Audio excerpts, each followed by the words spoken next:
Welcome to the National Videodisc Teleconference for Education. I'm Ward Seibout, speaking to you from the Nebraska ETV network, station KUON-TV, on the campus of the University of Nebraska in Lincoln.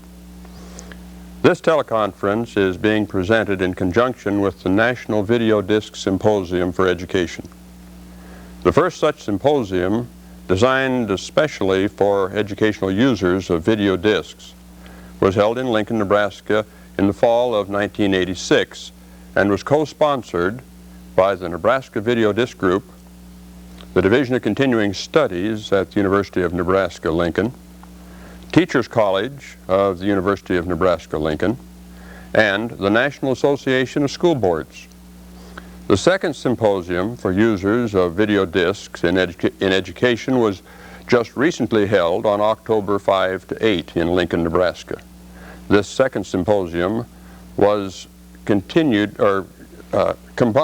with the Nebraska Videodisc Symposium for video disc producers. Following the first Videodisc Symposium for Education in the fall of 1986, there was a strong interest in having follow-up activities that would disseminate information about the use of video disc for educational purposes. Several activities were suggested, one of which was this teleconference. Several key people will be presenting information in this teleconference. Mr. Ron Nugent, Director of the Nebraska Videodisc Group. Mr. Nugent has been recognized nationally for his leadership in the field of video disc production and the implementation in educational settings. It was under the leadership of Mr. Nugent that the Nebraska Videodisc Symposium for producers and users brought recognition to him. The next presenter will be Dr. Dorothy Jo Stevens, who is an Associate Professor of Education at the University of Nebraska in Lincoln. Dr. Stevens is an educator with an interesting background. She was an engineer for a major oil company after graduation from college, reared a family, then entered education as a math teacher. Following the earning of her PhD, she was hired at the University of Nebraska as a mathematics educator. In this position, she took the lead in developing a computer education program while at UNL, and more recently, she has completed a federally funded project in which she has repurposed video disc materials and developed 2 video discs for science at the secondary level. And Mr. John Rogers, Director of the Science Center for Educational Services at Service Unit 3 in the Omaha, Nebraska area. Mr. Rogers has a wide range of responsibilities in his current position, among which is video disc for education. Mr. Rogers has been a major contributor to the 2 video disc symposiums for education that have been held here in Lincoln. He has played a major role in providing information to educators regarding the use of video discs.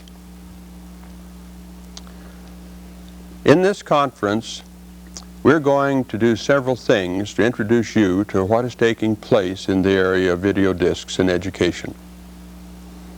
First, there will be an overview of the state of the art so that you will have an opportunity to see just what the video disc and how it's taking place in the educational settings.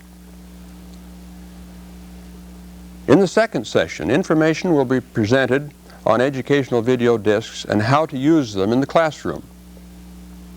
In the third segment of this teleconference, you will be provided information about where you can get educational video discs.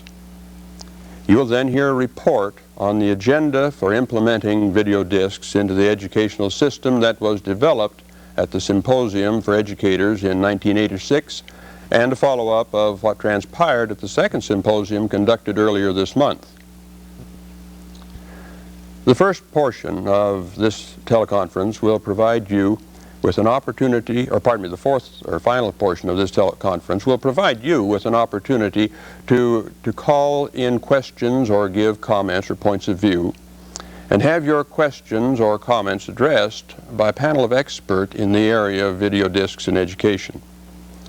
Now let me expand upon the materials that will be presented by our specialists and also give a review of the time schedule for each segment. Now please note that there have been some changes made in the published schedule. Many of you had received that information in packets. First, we would like to present some information depicting the state-of-the-art of the laser video disc technology.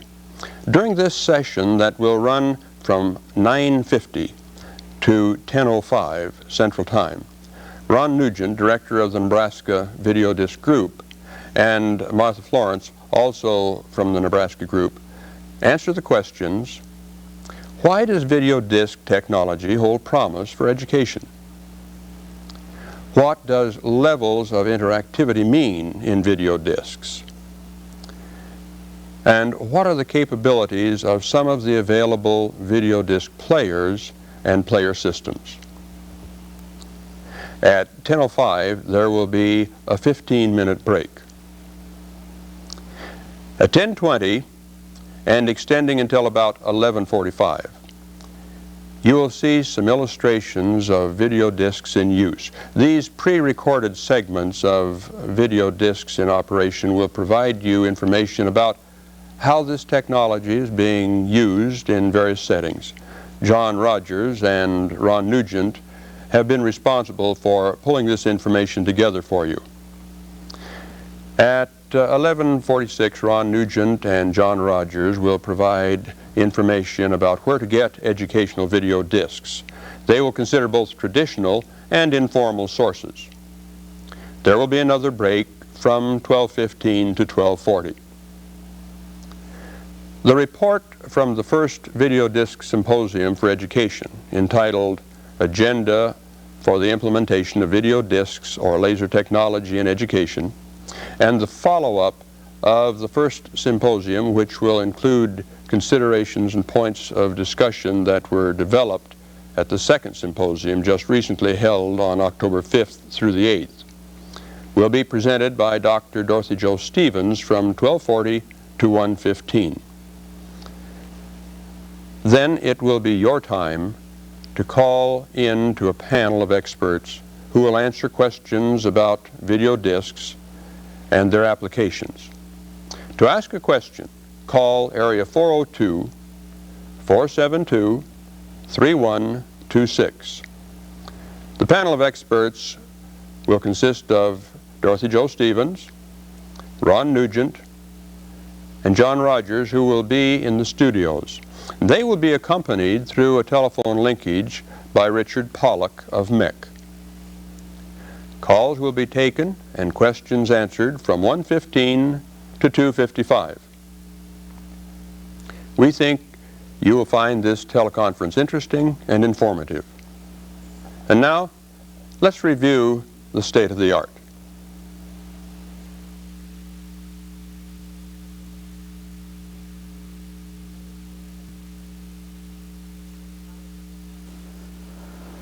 From the time of its introduction in 1978, the video disc has generated tremendous interest throughout the educational field. The many features provided by the optical video disc player make the video disc an ideal teaching tool, giving the learner the potential of interacting with the program rather than remaining a passive observer. There are two formats for optical video discs. The first format, constant linear velocity, or CLV, has a playing time of 60 minutes per disc side. On a CLV disc, the frames or images on the disc are stored as equal length tracks.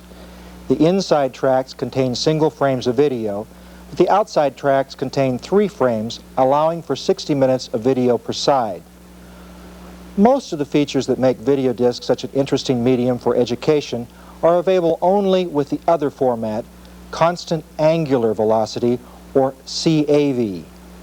In the CAV format, each video track holds 1 video frame. Playback time is limited to 30 minutes per side, but each of the 54,000 individual frames can be discretely accessed and viewed as a still image. Unlike a phonograph record, no stylus comes in contact with the video disc. only a low power beam of laser light. Therefore, the same frame can be repeated indefinitely without harm to either the player or the disc. Still frames or freeze frames are created by repeating the same track on the video disc. Still frames can be one frame out of a motion sequence or a single frame designed specifically for use in the still or freeze frame mode. The optical video disc player also provides variable rates of motion. A step frame or step motion results when the video disc is advanced from one still frame to the next. Step frames can be performed either forward or reverse. The slow motion feature of a video disc player repeats a frame a designated number of times and then moves on to the next frame automatically. Players also provide a scan or fast forward mode. This feature gives the learner the ability to quickly move from one part of the disc to another. This brings us to another means of accessing specific parts of the video disc, the search or random access feature. Each frame of the disc has its own reference number or address. These frame numbers can be displayed visually, giving the user points of reference within the video disc program. Most players on the market use a remote control keypad with numeric input keys. By entering the exact frame number on the keypad, any point on the video disc can be accessed by the learner almost immediately. In addition, chapter codes and picture stops encoded on the video disc at the time of mastering can also be used to search out locations in the video disc program. In the case of chapter codes, the user manually accesses the chapter desired by entering the chapter number on the keypad. Then, using the embedded code, the player advances or reverses to the first frame of the appropriate chapter. With picture stops, no command is necessary. The code is embedded on a single frame and the disc stops at that frame. These two player functions make it possible to design educational materials using strategies other than the traditional linear design. Another function of the optical video disc is dual channel audio. The channels can be played either simultaneously or independent of each other. This means that information can be delivered bilingually, or one channel can be delegated to the initial presentation of the material and the second channel to remediation or review. To discharge any remaining static electricity from the picture tube, attach one end of a clip lead to a screwdriver and the other to the terminal. Then reach under the anode cap to ground the tube. You need to make a connection between the anode on the tube and ground. The screwdriver will fit under the anode cap and the clip lead connects the shaft to the metal frame of the terminal. Move the screwdriver slightly to make sure you've made contact. Although still frame audio is available with a number of player systems at additional cost, generally when players are in the still frame, slow motion, or scan modes, both audio channels are turned off to avoid audio distortion. These unique features provide a new dimension for group learning, distance learning, and individualized instruction. Yet, it is the system's programmability that enables the instruction to become very personalized, tailoring itself to the learner's specific needs.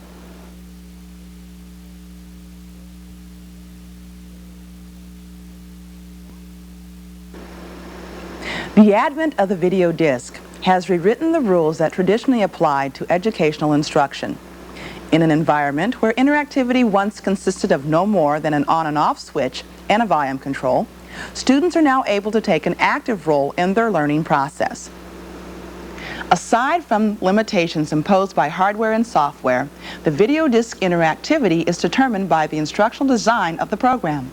There are a full range of design options, from full user control of the program to highly structured designs where the program advances only after a student has fully mastered a particular concept or technique. The student may select what they want to see from a menu on the disc, or the program may decide on the sequence depending on learner input.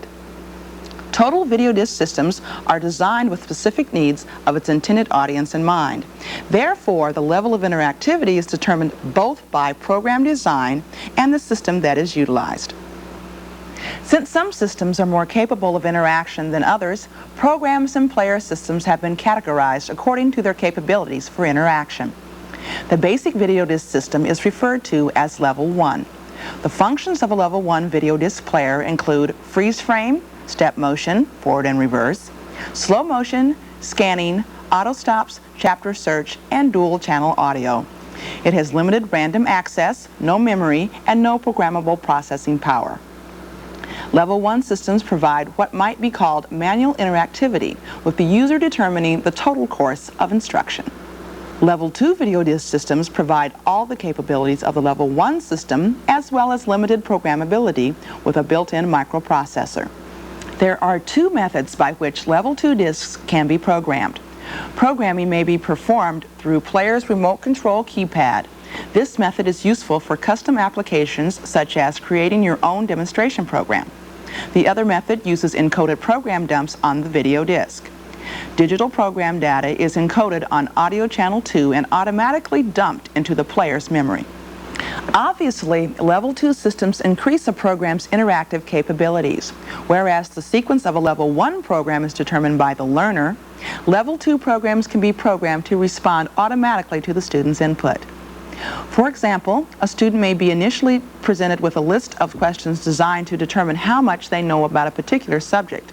Depending on the student's responses, the player moves to the portion of the video disc most applicable to the student's educational level. If the disc has separate information on each audio track or is bilingual, the program may select the most appropriate audio channel depending on student response. Auto stops are also programmable, allowing the program to stop automatically at a predetermined frame. In addition, single frames can be pre-programmed so that frames sequence automatically at a predetermined speed. In a testing situation, the remediation given to a student could depend on which wrong answer was selected. Many whales communicate with one another by clicks, squeaks, grunts, and squeals. Some of the sounds are too high-pitched for people to hear.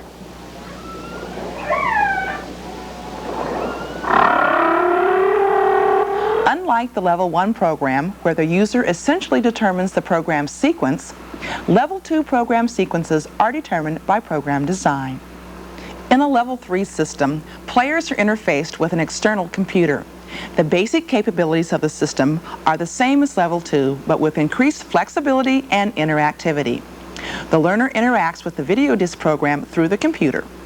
The most common input devices, aside from computer keyboard, are touchscreens, light pens, or joysticks. It is also possible to use more sophisticated devices, such as voice recognition. Aside from the material recorded on the video disc, material can also be generated by the computer either on a separate computer screen or as an overlay on the television monitor. Not only is the computer able to control the video disc player, but it can provide additional text and graphics. There have been a number of approaches taken to interface computer and video disc output. The most basic is the two-screen system. The student refers to the television monitor or the computer screen, depending on the source of information being delivered. With the addition of a simple switching device, it is possible to use a single television screen, switching back and forth between the output to the video disc player and the computer as needed. The most popular and also most expensive way to display video disc and computer outputs is to use a device called an overlay. With an overlay device, the output of the computer can be mixed with video on a single screen. Overlay systems provide very powerful graphics. This method is highly utilized because information can be easily changed. For those instructional programs where text information may eventually need to be modified or updated, it is best to use a computer storage system. At any level, the video disc has unique advantages in the field of education. Interactivity, durability, easy storage, and its high capacity for information storage are all significant factors. As technology continues to mature, more sophisticated methods of instruction will develop. The features of the video disc add a new dimension to learning. This unique technology is increasingly becoming a powerful tool for learning. It encourages involvement in the learning process, an involvement that brings positive learning results.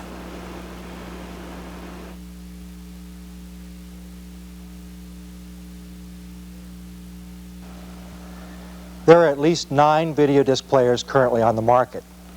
The available players fall into one of 3 categories: Level 1 players, Level 2 players that also have Level 1 capabilities, and players that are used as part of a Level 3 system. This is the Pioneer LDV 2000 player. It is a standalone Level 1 player with all of the Level 1 functions built in. Level 1 functions include auto stop, also referred to as picture stop, chapter search, and all of the manual functions such as step, still, and frame number search. This is a Pioneer LDV 4200 player. Like the 2000, it is a standalone Level 1 player. However, in addition, it has a built-in computer interface to convert the player to Level 3 operation. Level 3, you will remember, is an application in which the video disc player is controlled by an external computer. And this is a Pioneer 6000 series player. It is capable of both Level 1 and Level 2 operation. For Level 2 operation, it has a built-in programmable memory that can be programmed from discs with Level 2 programming dumps on them. Like the 4200 series player, it also has a built-in interface for Level 3 operation. This is a Sony View Level 3 system. Like the IBM Info Window, NCR Interact, and DEC IVAS Level 3 systems, it has both a computer and video disc player in a complete system package. The video disc player portion of the system, in this case, is a Sony 2000 series player, which is also available with Level 1 and Level 2 capabilities. Level 3 integrated systems offer more than simple computer control. They also have built-in computer overlay capabilities. The text you see here on the screen is actually being generated by the computer and overlaid on the images of the bottles from the video disc. Such capabilities make a system with very powerful video and graphics that allow one to use video from the video disc in many ways. Aside from performance, the big difference in the systems you see here is price. The simplest Level 1 player is a few $100s. This Level 1 player with a built-in Level 3 interface is about $1,100. Adding Level 2 capability brings the price up to nearly $2,000. Complete integrated Level 3 systems are $7,000 to $10,000, although there is at least one system available for under $4,000. You can also put together your own Level 3 system with overlay by buying one of the several interface overlay cards that are available for IBM PC and PC compatible computers. The boards are $1,000 to $2,000. Depending on the price of the computer and video disc player you choose, you can put together your own Level 3 system for about $4,000 to $7,000.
During the next portion of our program, we are going to show you several examples of educational video disc applications. All of the examples we will be showing were produced by colleges and universities or public television agencies. The first example is called Evidence Objections and was produced by the University of Nebraska. This Level 3 program is a courtroom trial simulation. Law students use the program to practice their skills in recognizing the admissibility of evidence presented in a criminal trial. At Nebraska, quality begins with teaching. The UNL College of Law is a national leader in using new technology to improve legal education. Our interactive video disc project combines the power and versatility of the microcomputer with the realism of television.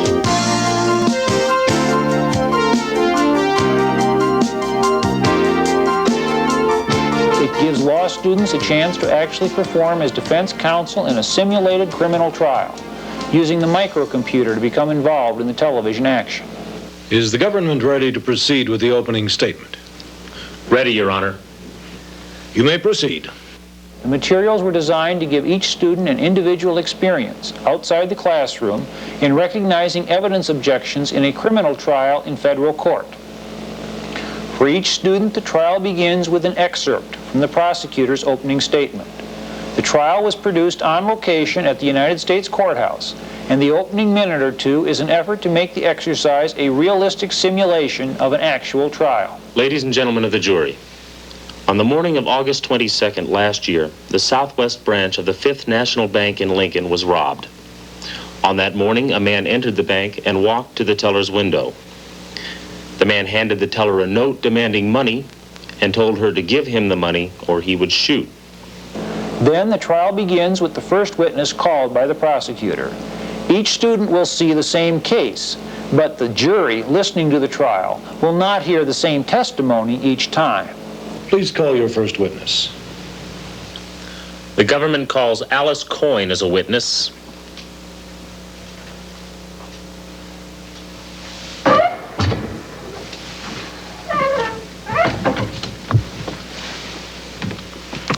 Please state your name and current address. Alice V. Coyne, 5677 North 96th Street in Lincoln, Nebraska. What is your occupation? I'm a bank teller at the Fifth National Bank here in Lincoln. The student's success at recognizing objections and arguing in support of the objection will determine how much evidence the prosecutor can introduce. The prosecutor's case is based on circumstantial evidence, and some pieces of evidence are suspect. A student who misses every objection will see the defendant convicted. A student who makes every correct objection will win a directed verdict of acquittal. Most students should fall in between and will get a final score telling how well they performed. A student may object at any time, even in the middle of the judge's comments. Of course, the ruling then will be immediate.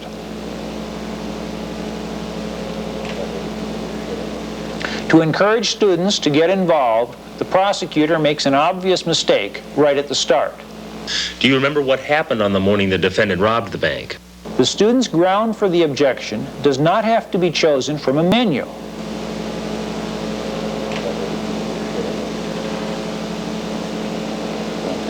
The microcomputer will handle a free-form statement and give a ruling.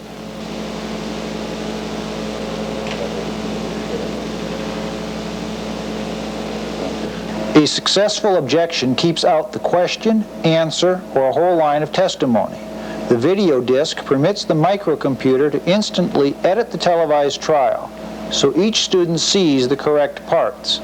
An objection that the question violates the best evidence rule will make the prosecutor try to account for the evidence. What did the note say?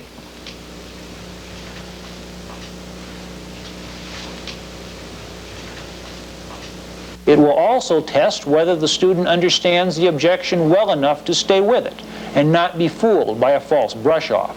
The note right now is unavailable, Your Honor, because it was left back at the police station. We can get it, but don't have it here. The witness's answer is offered as the best available secondary evidence under the best evidence rule. Sometimes the reinforcement is provided immediately, as when the objection to a leading question demonstrates that the witness cannot testify to details without the improper help. Did you see the robber well enough to describe him? Yes. He was tall and heavy with a full beard. Up close, the beard looked like a fake. By tall, do you mean about 6 foot 1 inch?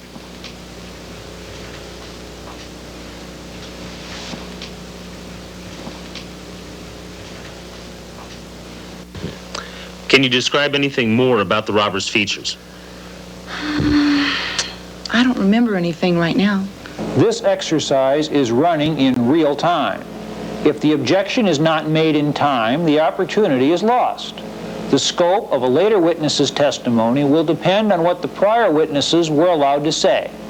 Through it all, the microcomputer keeps track of the success of this student. Most of the time, the judge rules quickly and directly, with just enough explanation to fit the scenario. At the end of the exercise, the student gets both a score and a chance for more explanation. The student can ask about any of the judge's rulings and get a full explanation of the score for any particular category. By actually trying a simulated case, senior law students learn how classroom theory operates in practice. This University of Nebraska Law College project is the first of its kind and is a valuable demonstration of how new technology can be used to improve graduate and professional education. We're the University of Nebraska, Lincoln, making the good life better for you. The teddy bear disc, our next example of interactive video disc instruction, teaches physics and mechanical engineering. This very clever production was done by the BBC for the British Open University. The Teddy Bear Video Disc is a Level 3 disc designed for use at an Open University summer school. My clients manufacture teddy bears and similar toys. We claim that due to the negligence of the defendants, a large number of these teddy bears have been going blind, and some have been losing eyes entirely. Very distressing condition, I'm sure we all agree. I appear in this case for the plaintiffs, trading as Fortescue Furries Limited. My learned friend, Mr. Sharp, appears for the defendants, Williams Washers Limited. Mr. Sharp, do you accept this proposition that the teddy bears are going blind? Yes, my lad. That is not in contention. But what is in contention is the way in which teddy bears do go blind. The case, Fortescue Furries versus Williams Washers, held in front of Mr. Justice Grummet, is now in its third day, and at this point, matters are getting very technical. Counsel for the plaintiffs, Miss Penelope Craddock, has the task of arguing for the plaintiffs. But she's no materials expert. She needs technical support to make her case. And that's where you come in. And this is where the interactivity starts. This course is in materials science, an introduction to engineering materials. And if this disc seems a bit whimsical at times, I should add that it's based on a real life case, but with more than a dash of educational license. Now, the first stage on the disc is establishing the operational protocol.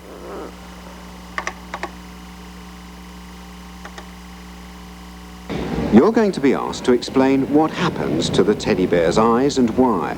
That's the sort of evidence Miss Craddock needs. And I'll be around to help you understand the technical aspects of the case. I'll give you all the tutorial support and advice as you need it. The tutorials will help you to master all the concepts needed for the task. Not only will we be working together face to face, so to speak, but we'll also meet via the computer. If you get stuck at any point, just type help. Try that now.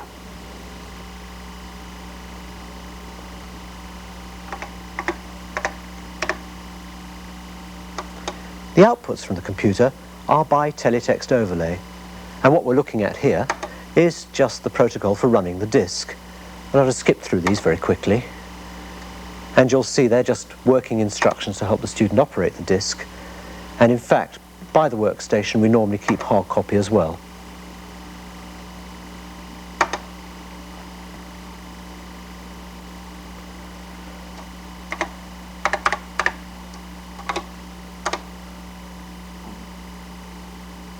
So there are three key words that are used throughout the disk: help, stop, and skip. Good. Well, the computer and I will be working very closely together as a team to help you through the trial. And the students are then introduced to Mr. Fortescue, who claims that the manufacturers of washers must have changed the specification without informing him, and just before his Christmas trade was picking up. Well, teddy bears' eyes are in fact made of plastic, and they're held on by a metal washer. Plastics, metals, well, that's the materials science that we're intending to teach here. So back to the disc. Tell me, Mr. Fortescue, in what way exactly are your teddy bears suffering? Well, first the eyes become glazed. Exhibit B, Willard. What you might call cataracts or glaucoma. Glaucoma? Then they start dropping out. I intend to call an expert witness to explain precisely what is happening. I shall be most grateful, Miss Craddock. Let's just hold up the action there for the moment. The expert witness will be one Dr. Daniels from East Sussex University, but he will do no more than present the technical evidence you've prepared. So in effect, you must see yourselves very much as Dr. Daniels. From square one, you have to ask yourself, what exactly is it that's causing the teddy bear's eyes to cloud over and fall out? The eyes are plastic of one sort or another. Your first task then, as a technical person, is to look up what you can about plastics. In this section, you'll have a chance to examine the behaviour of polymers subjected to the types of loads and environments they might experience in service. You'll be seeing several series of tests, and you'll need to make various observations as you proceed. Now, read on. What do you think is the cause of apparent blindness and eye loss of the teddy bears? Well, the various answers I could give. Failure of plastic, perhaps?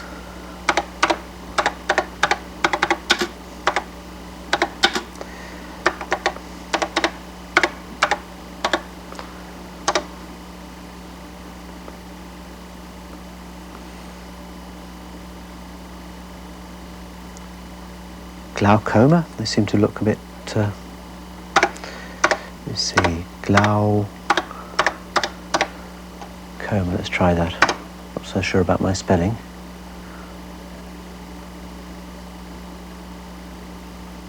In fact, the answer matching here is very analytic. Now let's have a look. We've offered one view of the eye. That's the side view down the shaft, I think. That's a micrograph. Back to the front. Seen enough of those, move on. Where do the cracks originate? At the bottom, perhaps.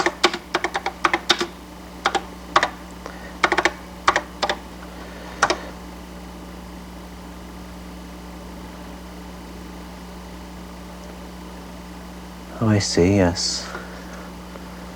So, at contact with washer.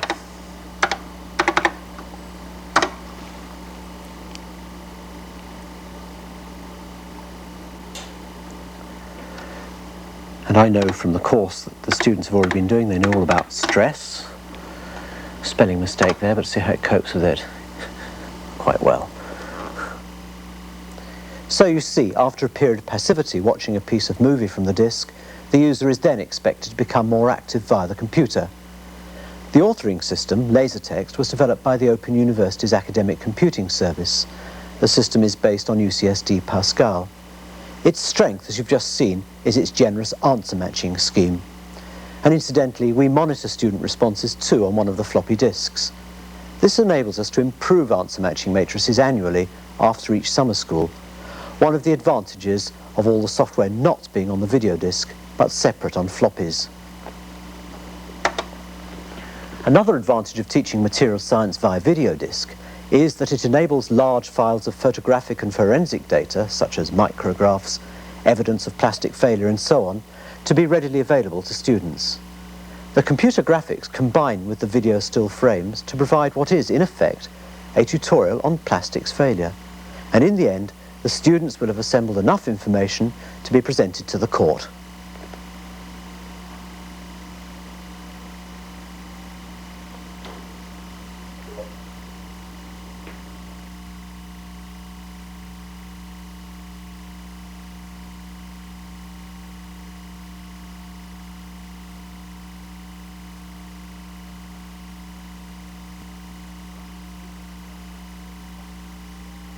Well now, with that background in environmental stress cracking, you're in a position of an expert. So, what can you conclude at this point? Simply this: the crazing on the eyes is due to environmental stress cracking, and that final failure is by brittle fracture. With that in mind, you can now put yourself in the position of Dr. Daniels, the materials science expert retained by the plaintiffs. And for 6 weeks, you conducted tests on samples of my client's products manufactured both before and after January of last year. That is correct. Will you explain to the court what, in your opinion, causes the appearance of blindness and the subsequent loss of the eyes? It's due to the phenomenon of environmental stress cracking. In my opinion, it's caused by the stress imposed on the polymer by the washers. But we understand that it didn't happen with the old washers, only with the new ones. Now, not only do you as a user become an expert in plastics, you also have to investigate the metallurgy and mechanical properties of different washer material. In fact, the whole case in the end hinges on what treatment has been given to new washers.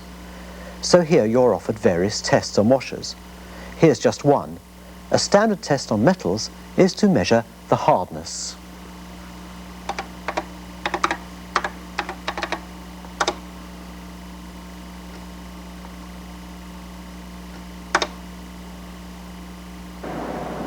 This is the Vickers hardness testing machine. At its heart is a pyramid-shaped diamond.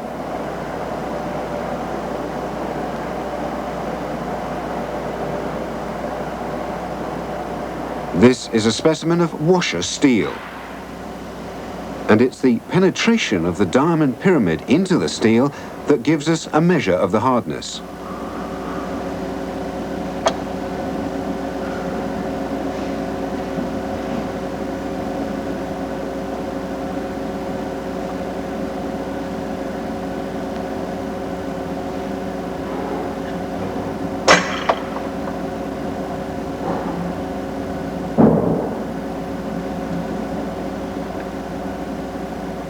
Well, now, you can determine that hardness. This is the pyramid indentation seen through a microscope. You can measure the diagonal length from which a Vickers hardness number can be obtained.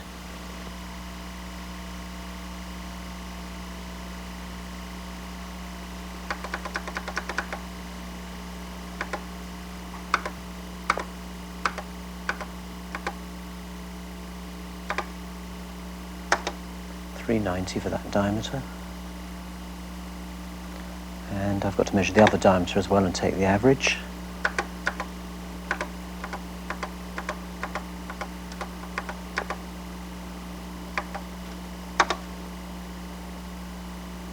So the average of 390 and 400 is 395, which is about 355 as a hardness number.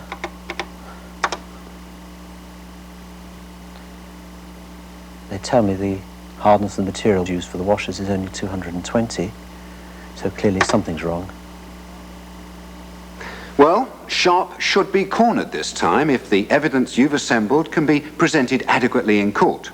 You've got the micrographs, the hardness values, and the elasticity results for the offending washers. So let's hear Daniels put over that evidence for you. All my observations from the start of my inquiry have indicated that the washers behaved elastically, not plastically. I have recently confirmed they have a hardness of 350 Vickers, which suggests to me they have been highly cold worked or heat treated. Both those treatments give the material an improved yield stress, making it more resistant to plastic deformation, not less. There is no question that the prongs behaved elastically, more than enough to blind a teddy bear. Well, that's just a sample of the material contained in the package. In practice, our students spend about 2¼ hours on the disc, which contains 4 tutorials, that is, student active phases. 2 are on metals and 2 on plastics. The courtroom itself absorbs 16 minutes of the 37 minutes of disc space, and there's over 20 minutes of other video material in the form of links, animations, experiments and so on, and about 500 still frames of experimental results, such as files of photos of plastics failure, washer microscopy, electron micrographs, etc. The computer software is all carried on floppy disks, And in all, 160K is used at one time or another.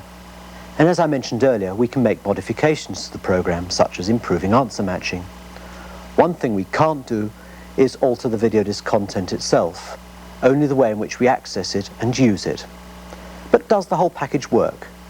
An evaluation has been carried out by the Open University's Institute of Educational Technology, and here I quote, "Given that students are extremely careful about their use of their very limited time for study, this repeated usage is a tribute to their perceived quality of the disc.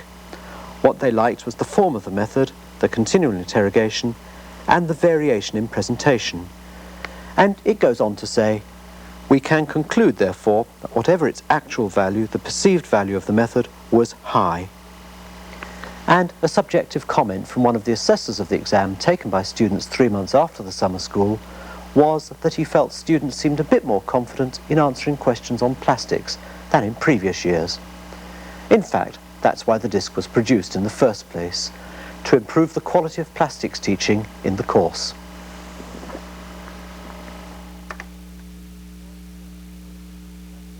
Florida State University used Level 3 video discs to teach basic skills that are needed for those just joining the workforce or who are in the process of career changes.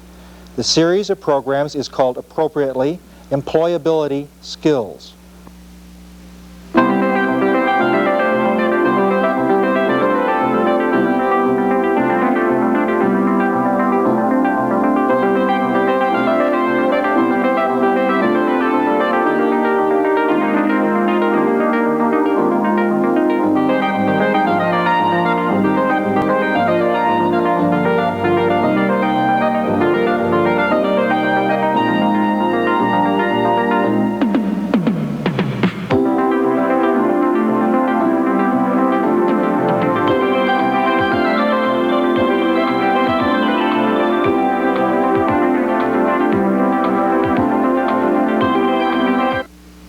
The Employability Skills Interactive Video Disc Series was developed to meet Job Training Partnership Act clients' particular needs.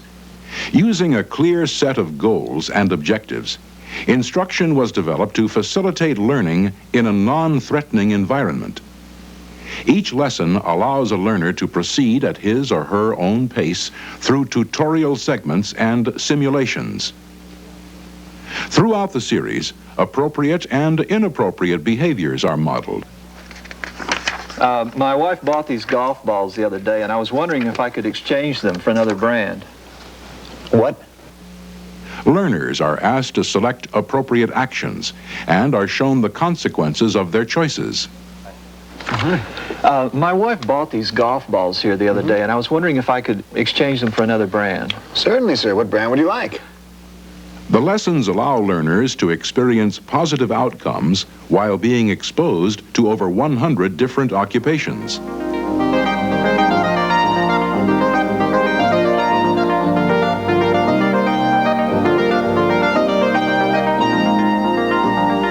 The lessons in the series include choosing an occupation, your job search, applying for a job, interviewing for a job, good work, getting along, getting ahead, and money matters.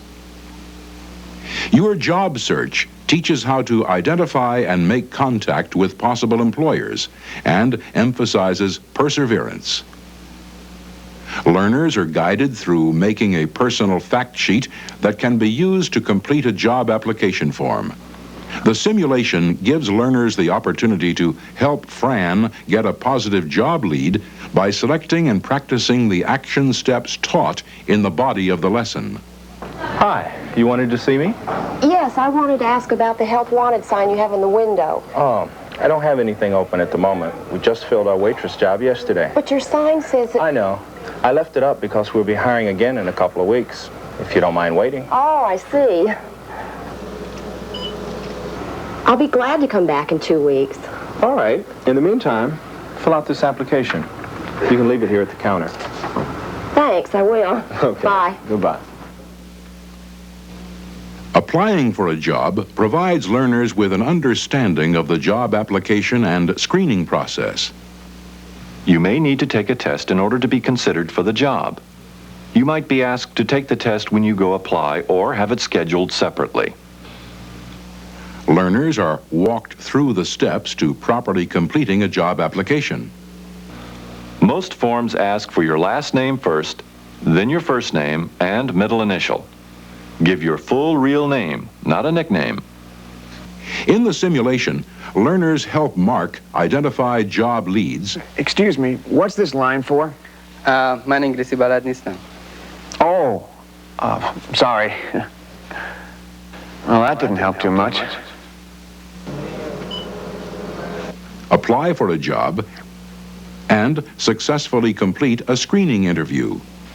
You left one job because of a personality conflict. What do you mean by that?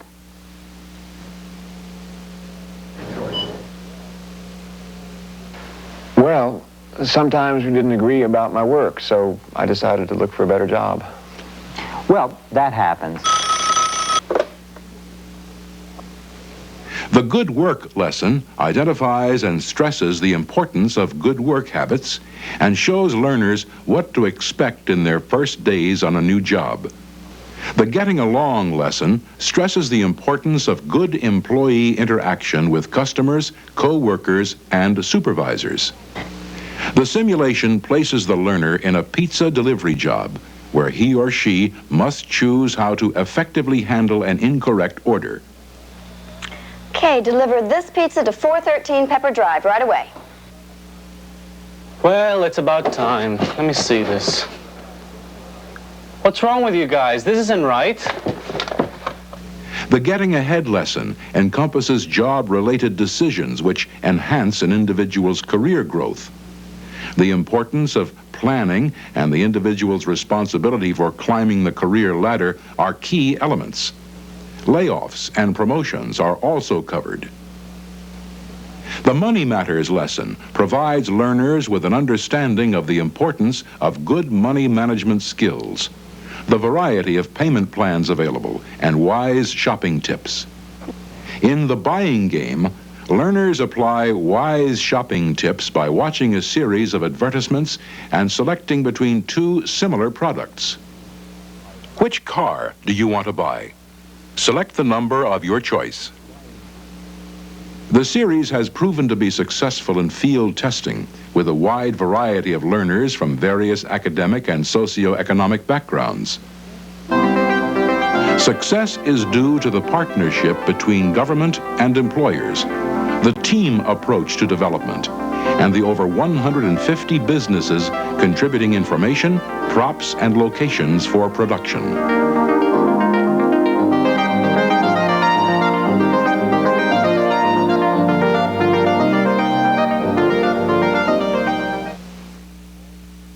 One of the basic needs of all students is good problem-solving skills. In Thinking for Fun and Profit, the Miami-Dade community colleges explored the use of interactive video disc to teach this critical skill. Thinking for Fun and Profit is a proposed series of video discs designed to foster critical thinking in college students. This is accomplished by motivating them to take responsibility for evaluating and improving their problem-solving skills. Miami-Dade has produced analytical and automatic thinking as a first step in the program. The program addresses a growing national awareness concerning education's need to go beyond the teaching of facts and figures to the real meat of learning, how to think critically. There are many ways to solve problems, some more efficient than others. The more efficient one is in solving problems, the more fun and profit the individual will experience in these situations. This forms the underlying theme of the program. People use thinking skills all the time. Often, they are unaware they are using these skills. This program uses everyday situations to make the user aware of how the skills are used. The Thinking for Fun and Profit series has as its major goal to foster in the students an internal locus of control concerning their ability to solve problems and use information efficiently. Leading to this larger goal are smaller goals that include increasing the self-awareness of the students concerning their approach to problem solving, increasing the self-evaluation of the students' problem-solving methods and abilities, and the need for adequate organized information in problem solving, and personalizing information in memory, so it has meaning and is efficiently stored and recalled. This particular program in the series deals with two types of thinking and their relation to efficiency in problem solving. They are analytical and automatic thinking. Analytical thinking is the kind most often associated with critical thinking and problem solving. It involves careful analysis of a situation before a response is given. Automatic thinking begins as analytical, but through continued exposure to similar situations, the response becomes automatic. Good automatic thinking increases one's efficiency in problem solving. The program shows that the application of these principles are unique to each individual. It gives examples of using each type of thinking appropriately and inappropriately, and presents techniques for making automatic thinking more likely to occur. It addresses how information may be networked in memory, so that more of it can be brought to bear on a problem. The program uses scenarios drawn from real-life situations to make these abstract concepts come alive for the students. It gives the students the opportunity to try out some of the skills they are learning in an entertaining atmosphere. Now, let's put the problem-solving steps into an example. You will see a mystery where you will play detective and solve the case. Watch the mystery carefully for clues.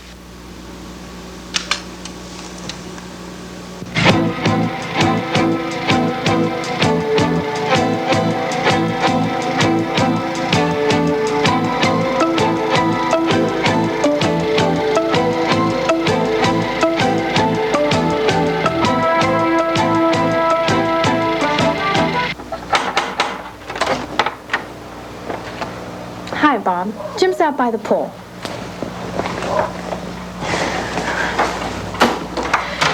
I'll show you the way.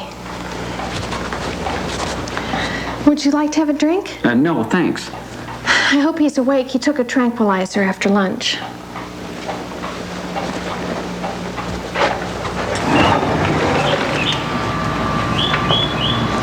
He's been pretty upset since... Gee, he was sitting right in this chair reading. I wonder where he is.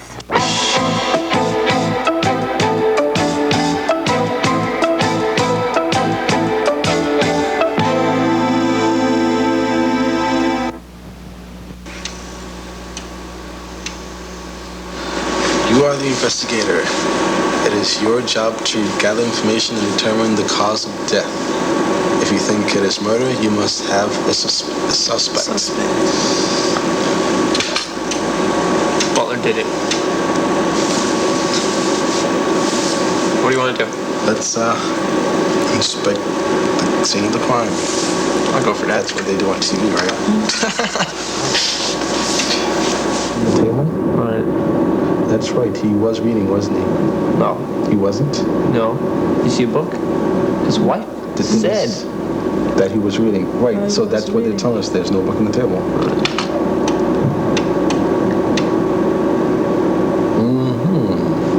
What are they in the living room? The program also encourages students to work in groups of 2s or 3s. By sharing and discussing each other's solutions, students learn from each other that some ways are more efficient than others. Also, participants may change partners after completing any section.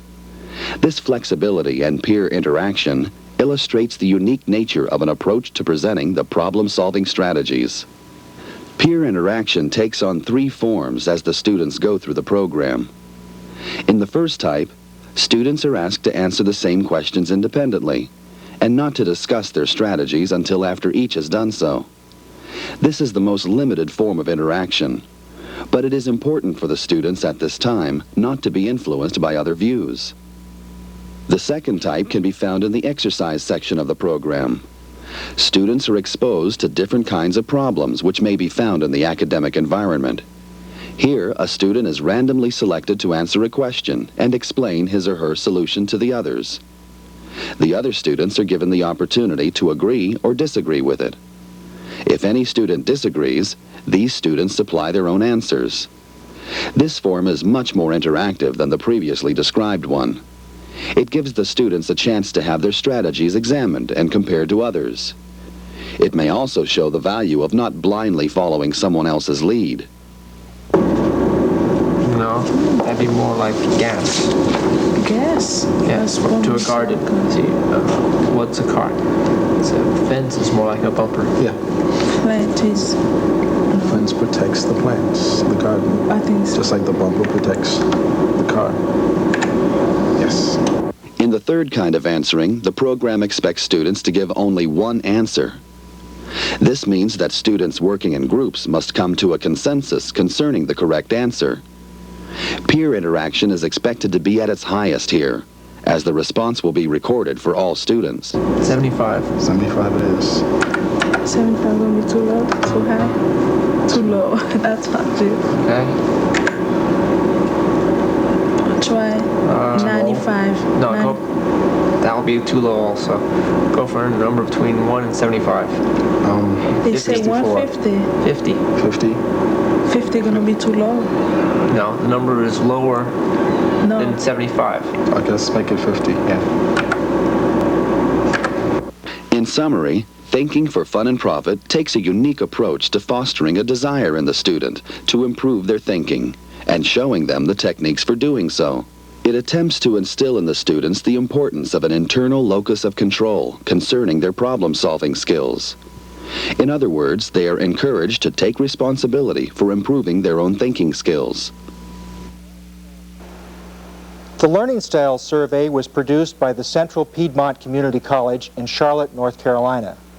This unique application of Videodisc allows users to determine the most effective learning modalities and makes recommendations on how they might improve their own learning processes. What would it take for your students to be able to learn more and retain that knowledge longer?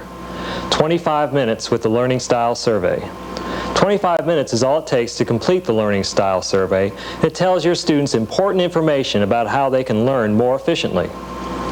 The Learning Style Survey is an assessment instrument that has been designed and produced at Central Piedmont Community College in Charlotte, North Carolina. It was funded by the U.S. Department of Education's Fund for the Improvement of Post-Secondary Education as part of a 3-year adult literacy courseware project. The Learning Style Survey has been developed in conjunction with Central Piedmont Community College's ABLE program, an innovative approach to adult literacy using microcomputer courseware and volunteer tutors. Hello, my name is Tim Songer, Project Coordinator here at Central Piedmont Community College. I'd like to introduce you to the Learning Style Survey. This interactive video disc is an assessment instrument that introduces the concept of individual learning styles and talks about the importance of understanding one's own style. The assessment itself includes 32 questions that are embedded in short video sequences. After the user finishes the 32 questions, he or she gets immediate feedback in terms of his or her own preferred learning style and some information on the ways to learn most efficiently. The Learning Style Survey is based on the Cognitive Style Interest Inventory, a widely used assessment instrument. Since this original instrument is paper and pencil based, the individual items can be very difficult for a low-literate adult to comprehend. This greatly limits its usefulness with adults enrolled in literacy programs. The Learning Style Survey overcomes the limitations of a paper and pencil based test because all the items are visualized for the student on the video disc. We also give the students the opportunity to repeat any of the items if they didn't understand what was said. The program begins with a short motivational introduction to the concept of learning styles presented by Wally Amos. Let me ask you, have you ever heard the saying, knowledge is freedom? How about the one that says, know thyself? Hi there, my name is Wally Amos. Some know me as Famous Amos because I make and sell chocolate chip cookies. But I'm here today to introduce you to a program that can help you know yourself better. You're probably here to make a better life for yourself. We're going to help you get the skills you need to get a good job, be a better parent, or feel good about yourself. But you're probably wondering how your experience here is going to be any different from the last time you tried to learn reading or math. Well, there is a big difference, and this program is the reason why. We know that people learn best when information is presented in a way that makes the most sense. This program will help us match your learning style to materials that make the most sense to you.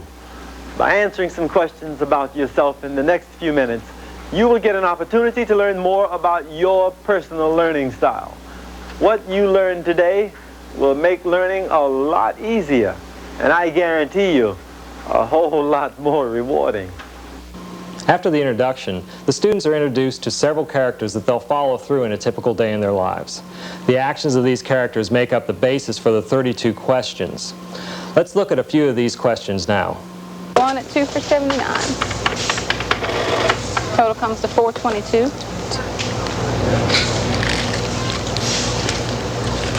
$5. Do you keep written records of how you spend your money?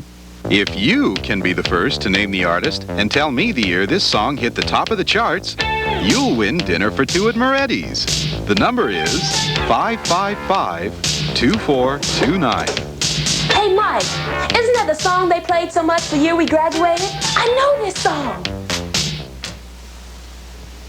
Can you remember a telephone number once you've heard it? I've got a stretch. See if you can figure that one out for me, okay? Dad, can you help me with my model now? Sure. Now, what seems to be the problem? Do you read the directions when you put something together?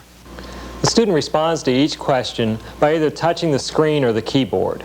As I mentioned earlier, the student can repeat any of the items if they didn't understand what was said. There's another provision for the student to quit the program at any time. Now, we don't encourage the students to quit, and I'll show you what happens if the student hits the Q. Are you sure you want to quit? If you really want to quit, press Q again.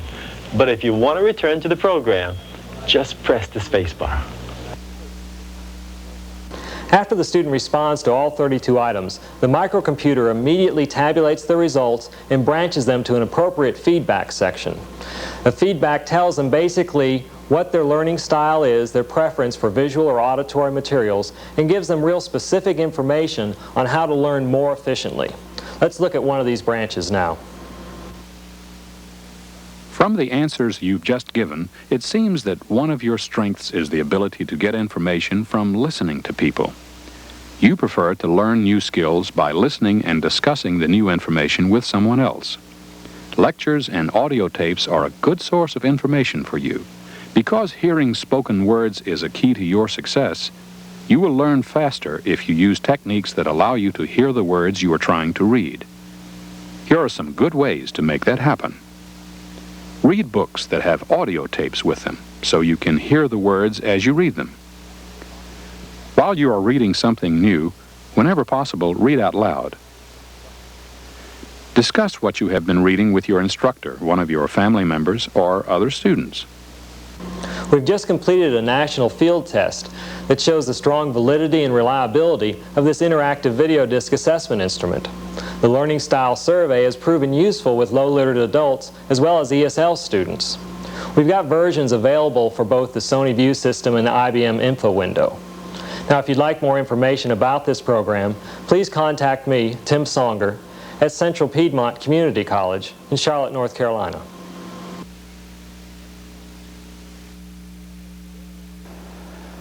The business disc is an example of the use of interactive video disc to provide learning and practice through simulation. Produced by Maryland Interactive Technologies, the Level 3 disc allows users to experience all of the ins and outs of establishing and running a small business.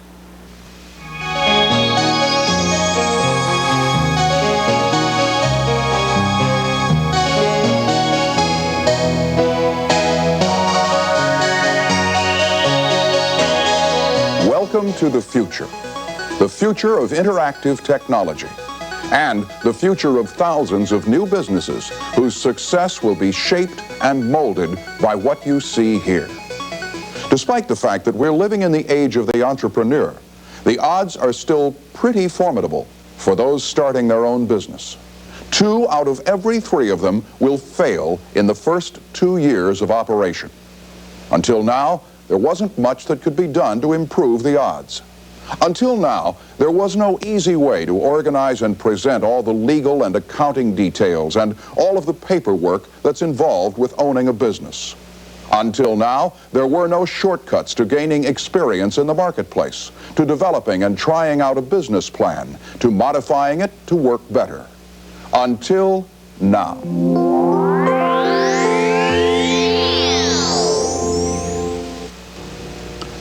Introducing the business disc, a powerful tool that weds the visual immediacy of television to the computer-driven simulation and storage capabilities of the laser video disc. The matchmaker for this potent combination is an expertly designed software program. The result is a unique interactive learning experience, the opportunity to become personally involved with the planning and running of a small business, the opportunity to create custom-made goals and pursue them, and all without the risk. The business disc is high technology with a very personal touch. Meet the disc's host and business consultant, Harrison Fields. Hi, Harrison Fields, Harry, the best business advisor this side of yesterday. Been looking forward to meeting you. Yeah, I've done this about 300 times.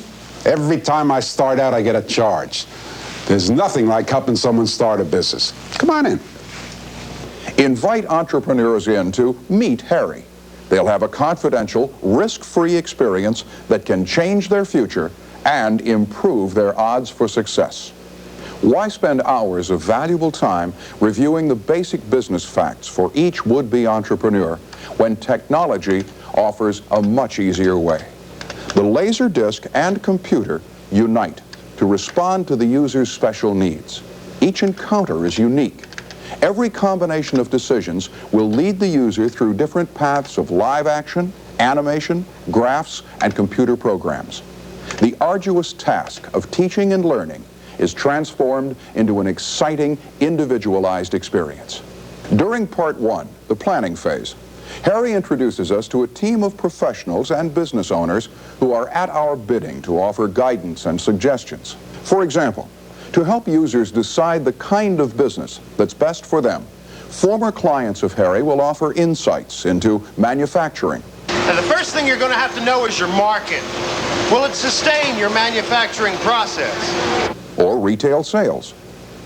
Dealing with the public. That's something you've really got to enjoy if you're interested in retail, because that's what retail is all about, selling products to customers. And there are times when that can really drive you crazy. Or the service industries. You've got to be willing to keep up with the latest technology and methods in your service. You just can't afford to fall behind the times. The user will also receive advice about the different kinds of ownership.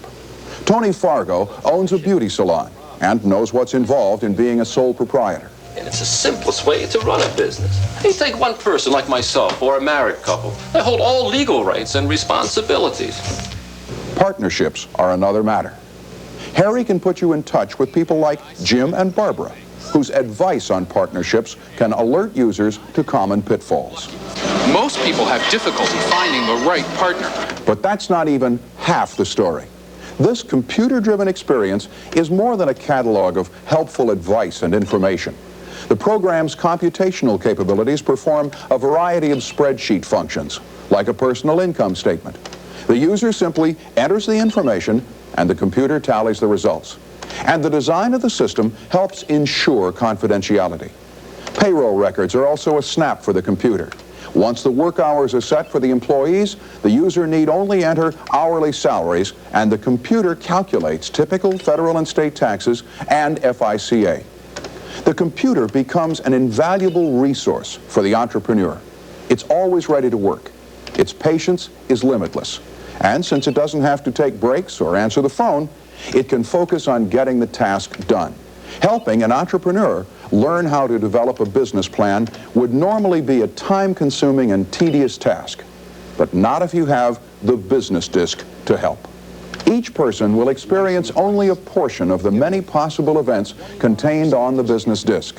Running the simulation a second time with a new business plan will yield new experiences. And as in real life, a sound business plan, good business sense, and some good luck can lead to this. Did you make it into the black? Congratulations! Welcome to the Survivors League. Wow, you look good. Don't you just love making money? I want to see you about something later. It'll be a year you remember the rest of your life. Now that you're experienced, things will get even better. You give yourself a pat on the back. You deserve it. To use the business disc is to experience more than a year of planning and business operation in just a few days. And it's designed to be easy to use. The disc even has a brief lesson on how to operate it. There are also some special resources like a handy glossary that's as close as the touch of a key. Another key brings a notepad to the screen. This built-in to-do list enables the user to jot down reminders like the need to research more information. The printout function is another useful feature. With a printer, spreadsheets, tables, graphs, the glossary, and to-do list, in fact, any forms can be produced as hard copies for the user's permanent record. The business disc, a must for the untried entrepreneur, and even those already in business. They'll find the simulation to be a valuable and powerful tool, and not just another video game. It provides information and the opportunity to test the user's application of this information in business situations.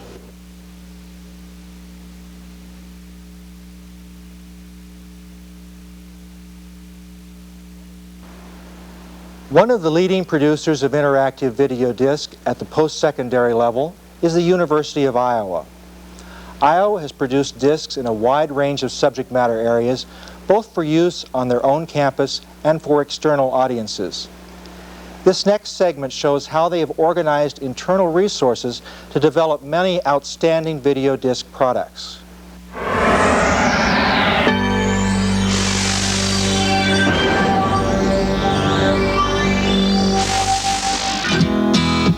Videodisc development here at the University of Iowa began in 1978. The first 3 years were spent reviewing and evaluating videodisc technology, developing our first pilot projects, and establishing production services, including those necessary for videodisc projects.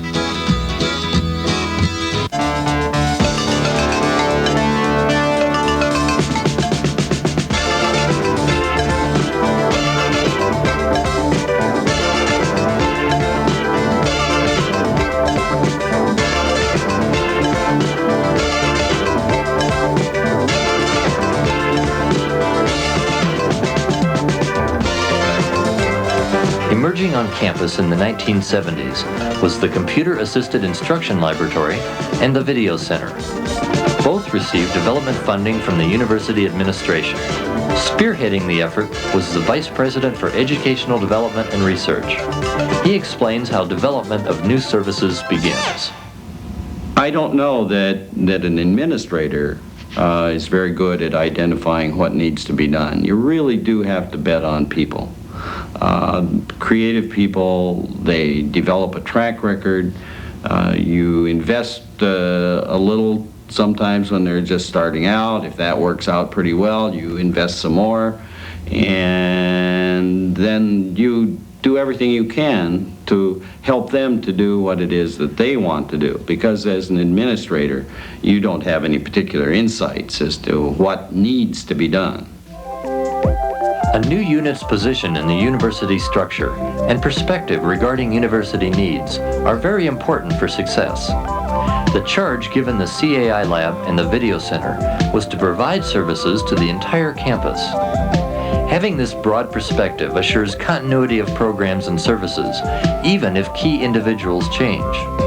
It helps assure institutional administrative support and allows development of video and computer applications for a wide variety of disciplines.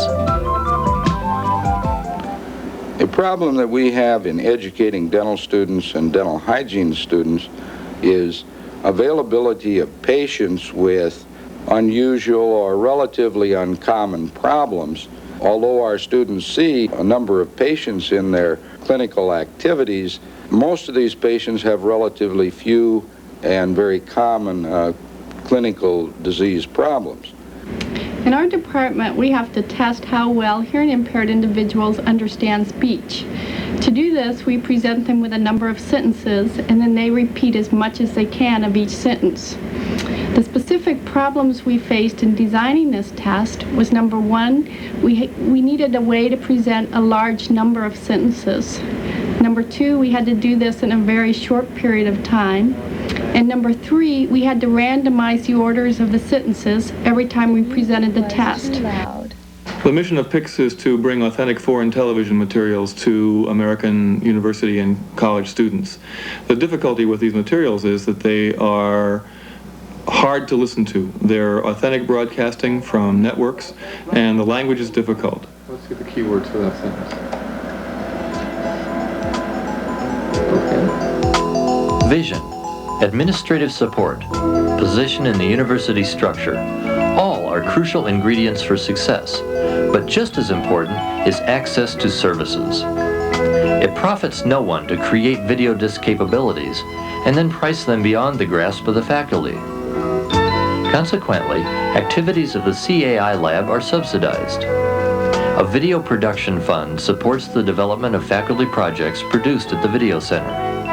Other ingredients critical to success are the development of software and technological tools necessary to improve the video disc production process. For example, VidMaster was developed by the CAI lab. At the Video Center, a technological tool called the AFI process was developed.